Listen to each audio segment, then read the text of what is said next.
Dick Powell as Richard Diamond, private detective.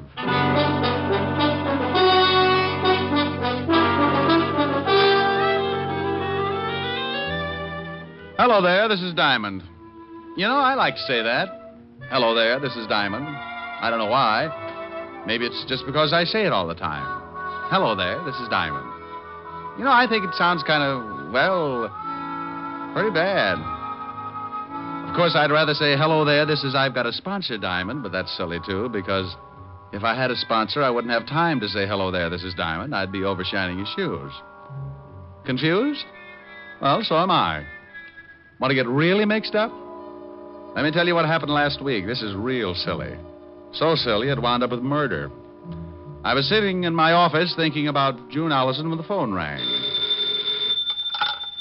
Diamond Detective Agency. No other corpse can make that statement. Oh, Rick. Don't believe it? Just listen to what one of our satisfied customers has to say about Diamond. I've been buried now on 30 years. Rick. Hello, Helen. You idiot. What are you doing? I know this will throw you. Nothing. No washing today? Finished an hour ago. Oh, by the way, I got a beef.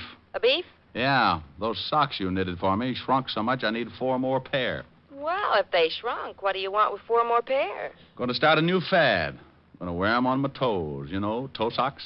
Well, if I knit you 4 pair, that'll only give you 10 altogether. Oh, by George, you really pulled off a speedy, didn't you? Well, howdy. Wasn't half as bad as some of those ghastlies you come up with. All right, Smarty. Now, what's on your rural mind? Want you to do me a favor? Like, for instance? No, for instance. I told you a friend of mine would come up and see you, and I want you to do what you can for him. Mr. Diamond? Hold it a minute, honey. Yeah? Mr. Diamond, I was told to look you up. I am Rene.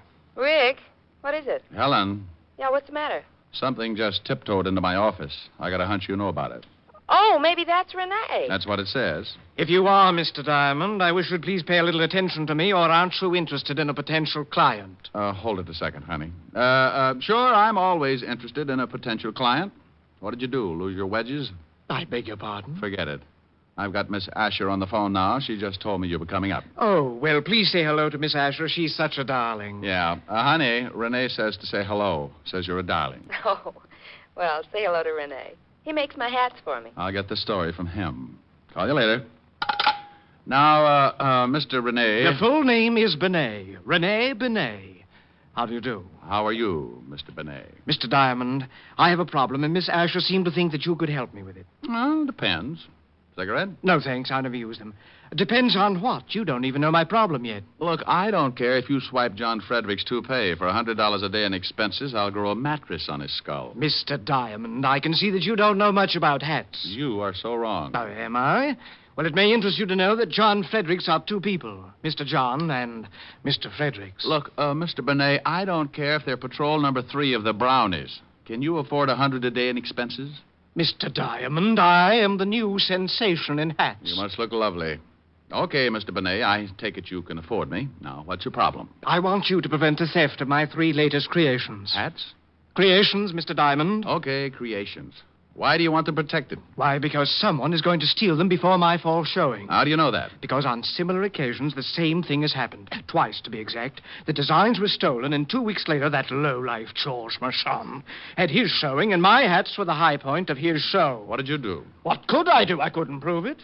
If I attempted to expose him, he would have said that I was lying. Everybody knows how much we hate each other. I'd have been a laughingstock. Do you think he had the hats stolen? I'm sure of it. And I'm also sure that someone in my salon is responsible for the actual theft. You know definitely? No, but I suspect my partner, Gerald Winters. He's always been jealous of my ability.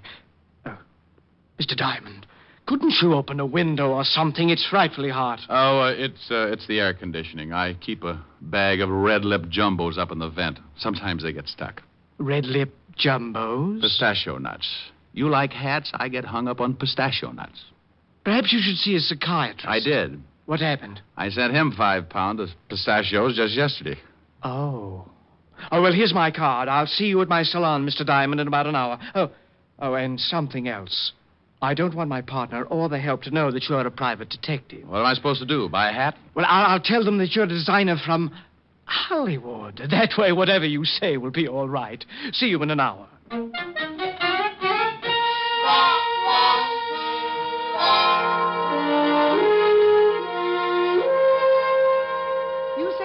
Richard of Hollywood is coming here to look at our new line. That's correct, Lillian. Never heard of him. Well, that's not so surprising, Gerald. There are a lot of people I'm sure you've never heard of, especially the more famous ones. I don't like that. Oh, don't you? Well, I'm overjoyed that you're sure of one thing, at least. Now, don't you two start fighting again. I've never heard of this Richard of Hollywood either. Well, he's a new man, works for the studios. Has made quite a sensation the last year or so. Well, I'm sick and tired of temperamental artists. I'm going back to my office. Well, why don't you do that, Gerald? Keep the books in the black, dear partner, while I work to pay for your salary. You know, Rene, someday I'm going to strangle you with one of your own hats. Why don't you buy yourself a barbell instead? Then the next time you get into a bathing suit, there'll be no doubt that you have muscles. Oh, this boy. How can you two continue like this? It's frightful. Lillian, my love, I would rather join forces with a cobra than to keep on with Gerald. But he has an iron-bound contract that assures him of at least $50,000 a year. I'm helpless. Yes, come in. Oh, Mr. Richard, come in. Thanks. You better go out and pour some water on your partner. I just ran into him. Gerald, what do you mean? Well, I was looking for you, and he came up and introduced himself. You told him your name? Told him I was a hat designer from Hollywood, so he pointed out your office and said something about my lily white hands. And what happened? I didn't like the remark, so I shoved one of them down his throat. Oh, wonderful. This I'll have to see. I put a feather in his mouth. You can't miss him. Rene, don't you think... Why, I'm sorry, stupid of me. Lillian, this is Richard of Hollywood. What? Oh, yeah. Is something wrong? Oh, no. How do you do? This is Lillian Richmond, my junior designer and chief model. Now, you two think of something clever to talk about. I want to see Gerald, bloody nose, feather, and all. Cigarette? You look nervous. Oh, thanks. So, Gerald was the victim of a collision? Yes. Do your friends call you Richard? Well, it depends on how friendly they get. Then sometimes they come up with some real hair curlers. What do your friends call you? I prefer Lillian, but sometimes they call me Lil. Well, Lil sounds more interesting. That's when they call me Lil, when things get interesting. You don't act much like a hat designer, Richard. More like you should be playing football. Oh, well, I started by designing helmets for Notre Dame. I understand you work for the movies. You with any particular studio? No. I'm with an independent company. Real Square Productions. We make training films. Training films? Oh, that was simply wonderful. I had to pour a vase of water on him. Several customers were so frightened they left, but it was worth it. And how are you two getting along? Richard was just talking about football. He was explaining the merits of a short pass. Oh. Well, if you don't mind, Lillian, Mr. Richard and I have some business to talk over. Not at all. Get him to tell you how he started by making helmets. Maybe you'll get some new ideas, Rene. Helmets? Oh, my goodness. See you later, Richard. I'll wear my muzzle. Isn't she lovely?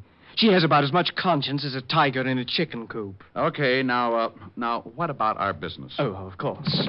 Now, here's a retainer. I trust that $500 is enough to start on. My landlord will think so. What do I do? Well, I've told everyone that you're going to be with us until the fall showing. You want to see how I work, perhaps take some designs back to Hollywood with you. Now, all you really have to do is to get to know the people that work for me.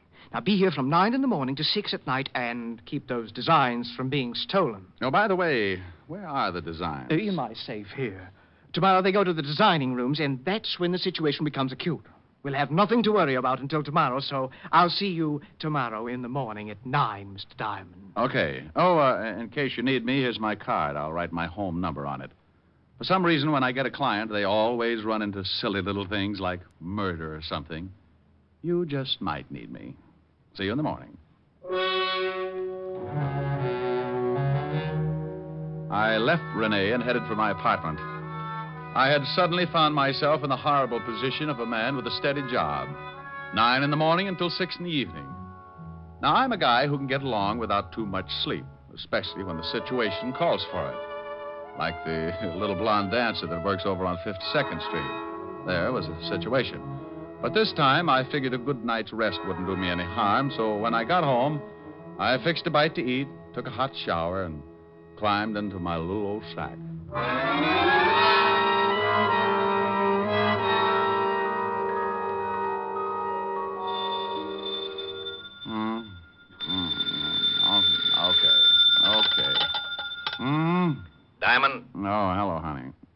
stop that. Wake up. What?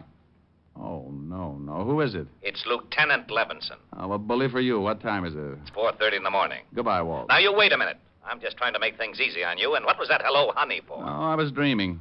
What do you mean, make things easy for me? At 4:30 in the morning, nothing's easy. I wanted to let you get here under your own steam. I know what a shock it'd be if I sent Otis down there to drag you out of bed. Oh, yeah. Horrible. That old lady ate the fire. The Dracula was loose again. Hey, what do you want me there for? Well, I know you won't be surprised, but there's been a Ritter-O killing. Well, so what? So you're mixed up in it. Now get down here. Now, wait a minute. Who's dead? A guy named Bennet, auto accident. Rene Bennet? Yeah, I guess that's the way you pronounce it. You see, Otis, you mallet head, you were wrong. It's pronounced Bennet, not Benny. That idiot was calling him Rene Benny. Walt, how did you know I was working for Bennet? Your card was found in his pocket. I'm at 125th Street, so come on up as fast as you can. Well, as soon as I get my football helmet off. Football helmet? You sleep in a football helmet? Well, I do. Don't you? Bye. I left the apartment and took off the address Walt had given me. It was way uptown on Riverside Drive. It was cold, and the fog had begun to drift in. I found Walt over near the prowl car, and he briefed me. Rene Bennet had been killed in an automobile accident. His car had crashed over a 100-foot viaduct. He went through the guardrail up there, Rick. Oh, wonder what he was doing way up here. Certainly wasn't headed home. Maybe he was going to see someone. Well, maybe. Better check and see if he knew anyone out this way. Now, you wait a minute. You think something's wrong? Could be, huh? He had a partner who might want him out of the way. Oh, it's a mess, isn't it? Yeah, pretty badly burned before the fire boys got here. Wait a minute. Otis is over there with him. Otis! Probably warming his feet. He couldn't warm those big things on an atom bomb. Otis! Yeah, Lieutenant? Yeah, Lieutenant. Did you find anything? Yeah, there's been a fire. Oh. Get over here. Walt, what about that card you found in his pocket? Why didn't it get burned? It was in one of his suits over at his apartment. I put in a call, checked his license plate, found out who he was, where he lived, and sent a couple of boys over. They came up with your card. You know how they all love you.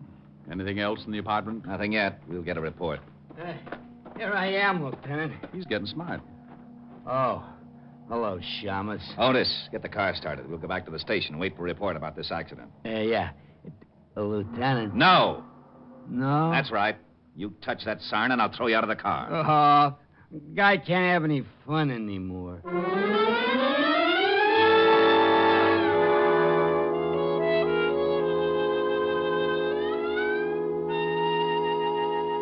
Walt, when are you going to get that report? It's 6:30 in the morning.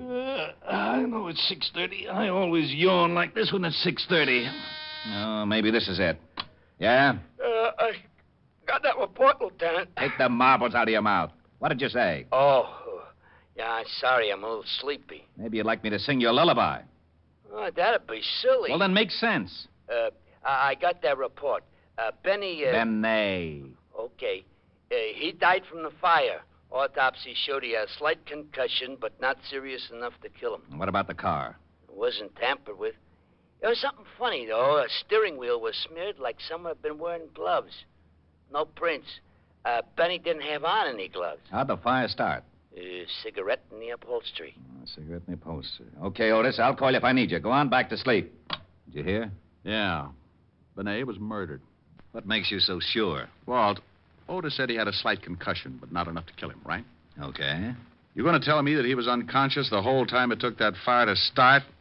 Ordinarily, a cigarette smolders a long time. Well, then why didn't he get out of the car? Because he didn't have time to wake up. Someone helped that fire along, got it burning in a few minutes, and then pushed the car over the viaduct. Ah, that isn't enough. Okay. How's this, then? Bennet didn't smoke. Now, that I'll buy. But how do you know? He told me. I offered him a cigarette in my office this morning. Well, who do you think did it? Well, I know he had two enemies. His partner, Gerald Winters, and another hat designer, a George Marchand. I'll have them picked up. No. Let him alone for a while. Huh? Let's have some breakfast first, and then go down to Rene's salon when it opens.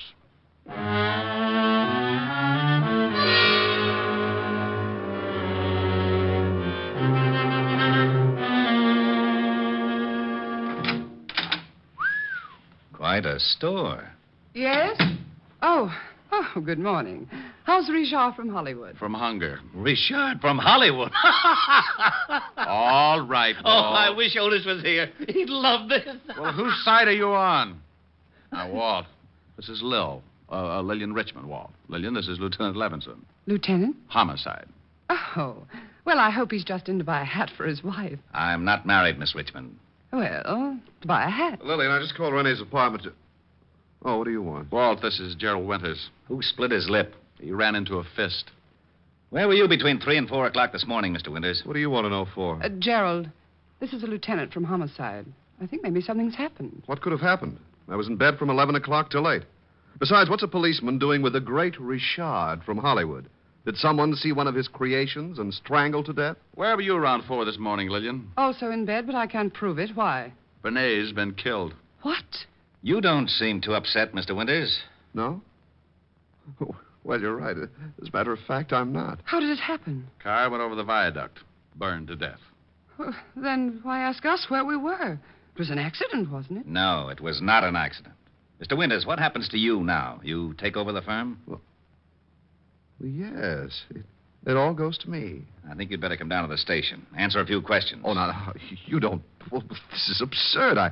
I hated Rene, but I'd never kill him. Rick, do me a favor and go over to this George Marchand. Talk to him until I can send Otis down to pick him up. You aren't a hat designer, are you? Bingo. You win another split lip. No, not... Lay off him, Rick. Come on, Mr. Winters. Let's go. I knew he wasn't. I just knew that man couldn't be famous in Hollywood or anywhere else. Well? Mm-hmm. Police? Private detective. The name's Diamond. Mm-hmm. Did you ever play football? Yeah. Stop back after you see Marchand. I'd like to find out more about the game. Strong line and a good backfield. You've played it.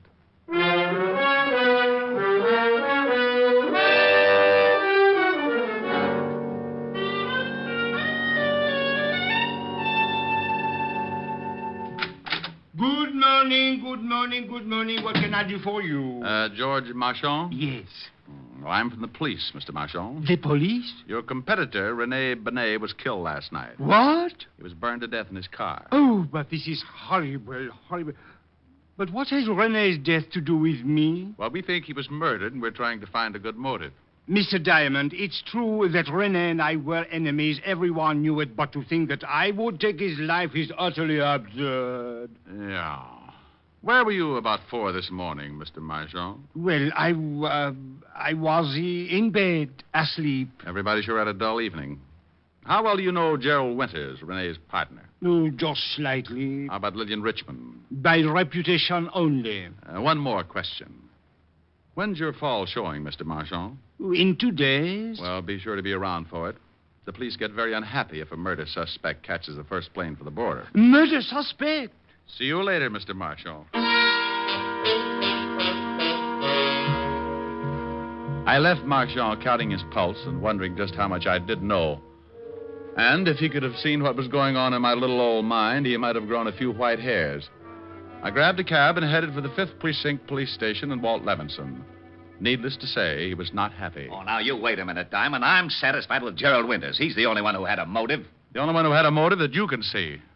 Too many things point to someone else. Give me a for instance. Oh, you always want a for instance. Well, hang it, you're trying to convince me that Winters isn't the killer, aren't you? Yes, I am, Walt. Then I want a for instance. I want to know your reason. Well, Winters and Rene hated each other. Even as partners, they really wanted each other out of the way. Are you crazy? You just gave me the best reason for hanging on to Winters. Walt, when Rene was killed, he was 10 miles away from his apartment going in the other direction. So what? Did you find out if he knew anyone who might live out that way? Even if he didn't know anyone out that way, I still say so what? The killer went for a drive with him, got out there, hit him over the head, poured gasoline on the seat, and dropped a cigarette.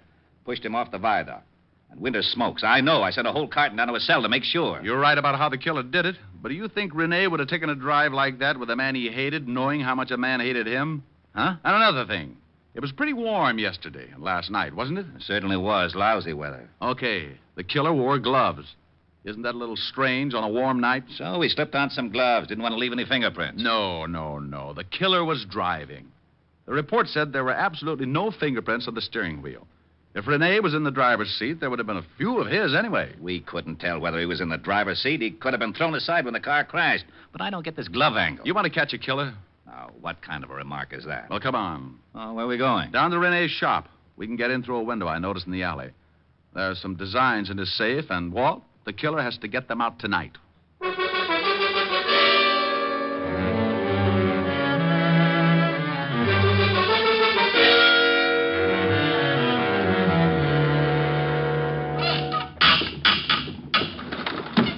There you are, Lieutenant. It's Jimmy. Rick, I don't like this. Busting into a place without a warrant. Oh, go on. Climb in and watch out for the burglar alarm. All right. Come on, Otis. Okay. Here, I'll give you a hand, Diamond. Oh, well, that ought to be easy for you, Otis. Yeah, why? Well, you could hold on with the other four and still have one left over to grab me. Oh, is that so? You two lay off. Come on, Rick. Show me where to go. Right over here, in Rene's office. What makes you think the killer hasn't already stolen the plans? I wouldn't have done it the night of the murder. That would have shown a motive. Wouldn't have done it today. Too many people in the shop. Go on in. Gee. Spooky. I can't see a thing. Walt, watch this. Boo. Ah, for Pete's sake, Sharp. Now, lay off, Otis Diamond. And where do we hide? Just sit down anywhere and be quiet. The first person through that door is our killer.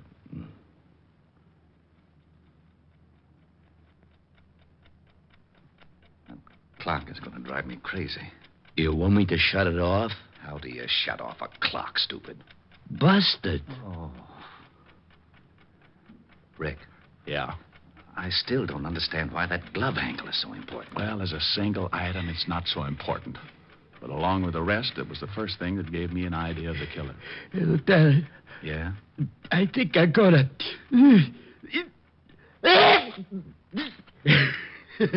I did. Oh.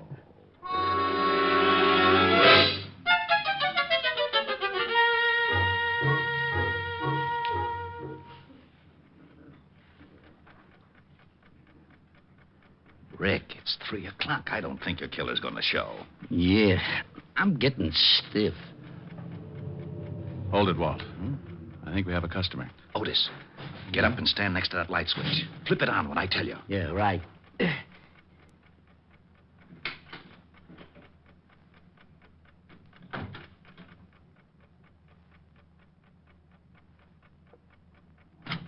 Okay, Otis. Oh, hello, Lillian. Oh, you startled me. What's this all about? What are you doing here? Waiting for you. For me? I don't understand. I was just coming over to pick up some of my sketches. I forgot them this afternoon. So you waited until 3 in the morning? I had a date. Yeah. Otis, go out and drag in her date. Now, you wait just a minute. I don't know what this is all about, but Go you've ahead, no Otis. right to... All right. Mr. Diamond, would you mind telling me what this is all about? Sure, Lever. Point by point, it goes something like this. Rene Bennet was killed by somebody he knew and trusted. He never would have gone for that riot otherwise. Bennet didn't smoke, so the killer was an amateur and started the fire with a cigarette. The killer wore gloves, and it was too hot that night for a man to wear them without looking suspicious. Are you saying that you think That you killed Bennet? Sure you did. Come on, you get in there. Your dirty hands off of me. Yeah, here he is, Lieutenant. This is the guy in the car. Lil, what is this all about? You better ask Mr. Diamond, although I don't think he'll make much sense. He just accused me of killing Rene. What? Good morning, Mr. Marchand. I thought you didn't know Lillian. Well, prior to this evening, I did not. I called her because I wanted to talk to her about Rene's death. Ah, you're lying. Today at your shop, you called me Mr. Diamond. How did you know my name? Well, you told it to me. Oh, no. You're fibbing again. I just said I was from the police. Only one person who knew both of us could have called you, and she also knew I was on the way over to your shop. Didn't you, Lil? The name is Miss Richmond. Now prove that I killed Rene. You've got no motive. Well, the designs are enough to start with. You probably suspected I wasn't a hat designer. And you knew you had to work fast if you were going to get those designs to Marchand here before this fall showing. That's not true. Lillian never gave me any designs from Rene. You know, of course, Mr. Marchand, that if we stick your girlfriend with a murder rap, you're an accessory before and after the fact. What? Sure, maybe you'll get to sit in a nice electric love seat and hold hands. Oh, but I had nothing to do with the murder. Well, you knew about it, and you knew who did it. That's enough to put you away for 20 years. Being mixed up in the actual motive might get you life. No. She was the one that did it. She knew Winters would be blamed for it. George! Yes, she stole the designs for me because she wanted to ruin Bennet and take over his salon, but I did not know she was going to kill him. Why, you dirty little man. You did know it. You did know it. You helped me plan it if I got the best sketches for you. I'll tear your eyes out. Get her away from me. Come on, lady. Let's go. Okay, haul them both out to the car. Rick, I don't know how... Rick. Oh, no. Rick! Oh, why does he always disappear like that?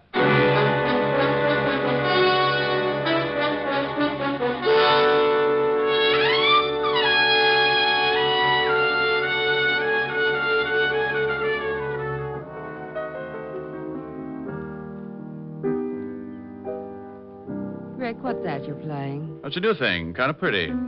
Don't Cry, Joe. Well, sing it. All right, but you know that gripey neighbor in the other apartment building. Oh, don't pay any attention to him. You don't hear any of the other tenants yelling for you to shut up. Well, maybe they're not as forceful as the Grouch. You see, honey, I got a couple of letters. Letters? Mm-hmm, from the people in that building. Most of them like the singing, but a couple feel the same way the Grouch does. Well, there's only one way to find out what all the people in the building think.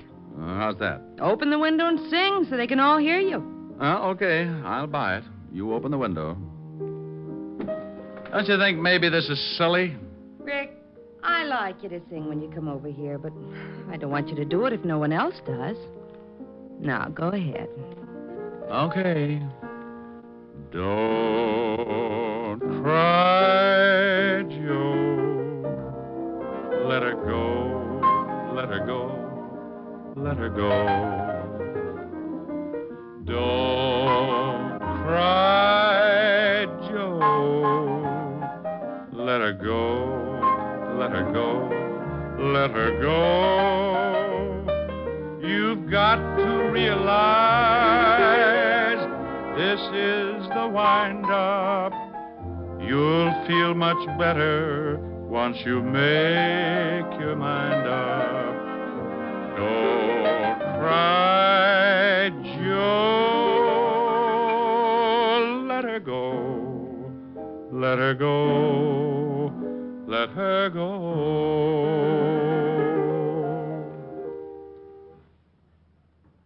No reaction yet. Maybe they all took poison. Well, give them time. We'll find out soon enough. I guess so. Come on, let's go to the kitchen and case the icebox.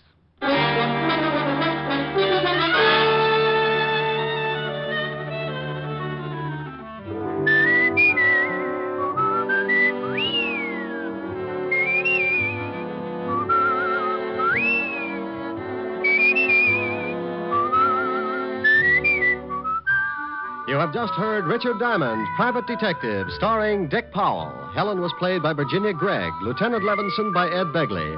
Also in our cast were Wilms Herbert, Hy Averback, Kay Brinker, Clark Gordon, and Jay Novello. Music was under the direction of Frank Worth. Richard Diamond is written by Blake Edwards and directed by Richard Sandville. Dick Powell soon will be seen in the screen version of the best-selling novel, Mrs. Mike. Now, this is Eddie King inviting you to be with us again at the same time next week, when we will again bring you Dick Powell as Richard Diamond, Private Detective.